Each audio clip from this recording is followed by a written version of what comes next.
3. Ibu Triani, Ustadz, bolehkah seorang wanita membaca Quran ketika haid menggunakan HP?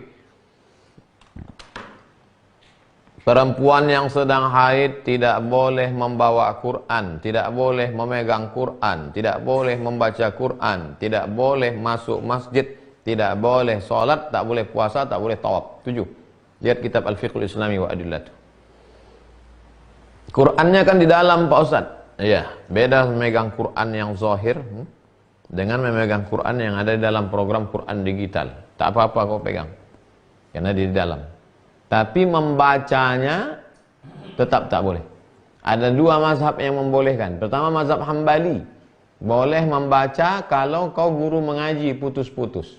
Ya ayyuha, alladzina, kutiba, alaikum, siam, boleh, putus-putus. Kalau nyambung tak boleh. Ibu-ibu guru ngaji, boleh.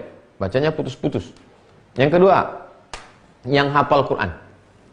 Adik-adik tahfiz yang hafal Quran, boleh mengulangi hafalan menurut mazhab Maliki an zahri qalbin. Ngulangnya dalam hati, diam aja. 2 juz sekali ulang. Karena kalau kau tak ulang 2 juz, 7 hari masa halangan, 14 juz hilang. Maka boleh ngulang. Mazhab Maliki.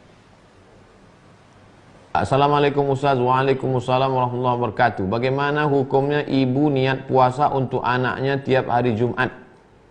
Kalau anaknya itu sudah meninggal dunia, maka dia berkirim puasanya sampai. Aku berpuasa pahalanya untuk anakku sampai. Mana dalilnya? Man mata, siapa yang mati, wa alaihi siyamun, punya utang puasa, sama'an huwa liyuhu.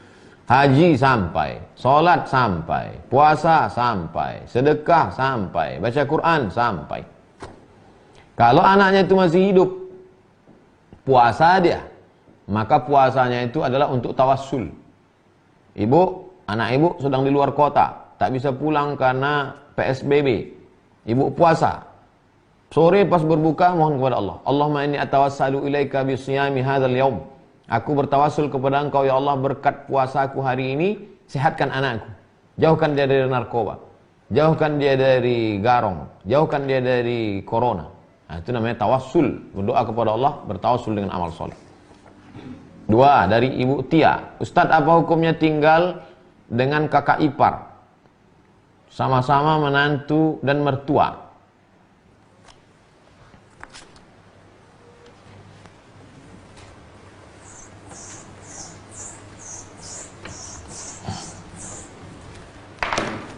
Engkau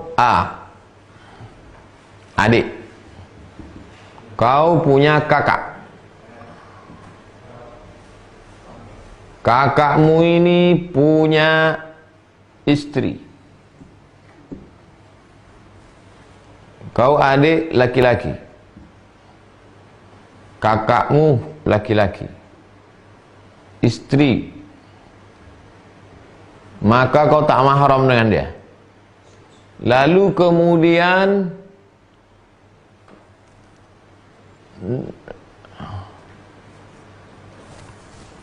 dari namanya Tia berarti perempuan. Perempuan. Kakakmu perempuan. Suaminya. Suami. Kau tak mahram dengan dia. Ya Rasulullah, bagaimana kalau kami berdua-duaan dengan ipar? Kata Nabi, alhamu al-maut, mati kata Nabi. Kenapa mati? Karena kalau kau berduaan dengan orang lain, tertangkap, kau bisa nikah. Tapi kalau kau berduaan dengan ini, mati. Mana mungkin kalian bisa jadi madu? Mati. Lalu kemudian, suami kakakmu ini punya ayah. Karena dia tinggal sama mertuanya. Maka kau juga tak mahram dengan ayah dia. Kalau pergi mereka, lalu kau duduk di rumah. Dan sebab itu, jaga sampai jangan berdua-duaan di ruang tamu, di kamar, segala macam, di dapur. Lalu kemudian tetap jaga aurat. Nah, dengan syarat dan ketentuan berlaku. Jangan sampai berdua-duaan, la yakhluwanna rajulun ma'amra'atin illa ma'adhi mahramin. Kemudian menutup aurat. Jangan sampai yang nampak hanya wajah dan tapak tangan. Jaga, insya Allah diselamatkan Allah Subhanahu Wa Taala. 4. Ustadz, soal tempat tinggal ingin milik sendiri meskipun sebenarnya ada dari orang tua tapi butuh waktu, apakah berarti tidak qanaah? Tempat tinggal ingin milik sendiri meskipun sebenarnya ada dari orang tua tapi butuh waktu, apakah berarti tidak qanaah? Kita disuruh berusaha. Keluar dari rumah bismillahirrahmanirrahim, tawakal, tapi tetap ada ikhtiar. Begitu juga dengan ini. Kalau umat Islam ini semua qanaah, tidak usaha, umat Islamnya akan mundur. Qanaah itu setelah berusaha, berikhtiar, kemudian azam, tekad, tawakal Allah. Dapat, alhamdulillah. Tak dapat, jadi qanaahnya dipasang sebelum proses itu supaya kita tidak tamak. Dapat segitu, itulah yang dapat hasilnya. Jadi tetap berusaha, bisnis, supaya punya rumah sendiri, supaya ada bantuan dari orang tua, setelah itu tidak terlalu ngotot sampai menghalalkan yang diharamkan Allah SWT. Esti Nabila, Ustadz katanya sombong dengan orang sombong itu bagus. Apa tidak bertentangan dengan qanaah? Qanaah ini merasa cukup dengan pemberian Allah. Sedangkan membalas orang sombong tadi itu adalah untuk menjatuhkan ego dia. At-takabbur lil mutakabbir shadaqah. Sombong pada yang sombong, shadaqah. Kita udah bahas. Coba ulang lagi pertemuan-pertemuan beberapa yang lalu. Bahwa yang namanya tawadhu, dalam pembahasan tawadhu kemarin, adalah at-takabbur, menunjukkan keangkuhan kepada orang yang punya harta. Itulah tawadhu. Jadi bukan kita malah menghinakan diri di depan orang yang sombong, punya kuasa, punya harta. Kita mesti lawan dia. Terakhir, Ibu Ummu Hani, Ustadz, kalau lihat rumah atau mobil orang lain bagus lalu kita sholawatin banyak-banyak, apakah itu berarti tidak qanaah? Ya Rasulullah, ya bagaimana kalau kami sendalnya bagus, bajunya bagus? Apa kata Nabi? Innallaha jamilun yuhibbul jamal. Allah itu maha indah, suka kepada yang indah. Jadi kalau ibu melihat mobil orang bagus, Allahumma sholli ala sayyidina Muhammad wa ala ali sayyidina Muhammad, itu bukan berarti ibu tidak qanaah. Apa yang tersembunyi di balik solawat itu?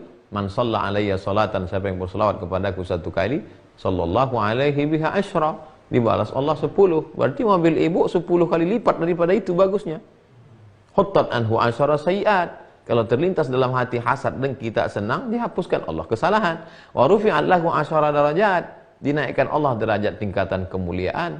Oleh sebab itu tak salah, tidak bid'ah melawan bisikan-bisikan hati dengan bersolawat. Allahumma sholli ala sayyidina Muhammad wa ala ali sayyidina Muhammad. Sekali lagi, setelah kita bahas definisi qanaah dari awal sampai akhir, qanaah setelah berusaha, setelah ikhtiar, dapat yang diberikan Allah, itulah pembagian Allah, terima. Tapi tetap kalau dia bisnis, tetap ikuti aturannya. Jangan karena aturannya tidak benar, tidak sesuai juklak, tiba-tiba gagal, ketika kemudian direview, ketika kemudian dievaluasi orang, ini kenapa gagal? Pak, nggak usah dikaji-kaji. Ini sudah takdir Allah, kita qanaah aja. Oh, nggak bisa gitu. Sesuai dengan ketentuan, ketetapan, juklak, aturan, ADART semua komplit, tidak seperti yang diharapkan, maka pada saat itu kita berkata, inilah pembagian dari Allah Subhanahu wa taala. Iqna bima qasamallahu lak takun aghnan nas. Iqna bima qasamallahu lak, merasa cukuplah engkau dengan pembagian yang diberikan Allah, takun aghnan nas, kau menjadi orang yang amat sangat berkecukupan. Terima kasih segala perhatian, mohon maaf segala kesilapan. Besok kita akan ketemu dalam stasiun tawakal. Terima kasih. Subhanakallahumma wa bihamdika asyhadu an la ilaha illa anta astaghfiruka wa atubu ilaik. Wa sallallahu ala sayyidina wa maulana Muhammad wa ala alihi washabihi wasallam. Alhamdulillahirabbil alamin. Wassalamualaikum warahmatullahi wabarakatuh.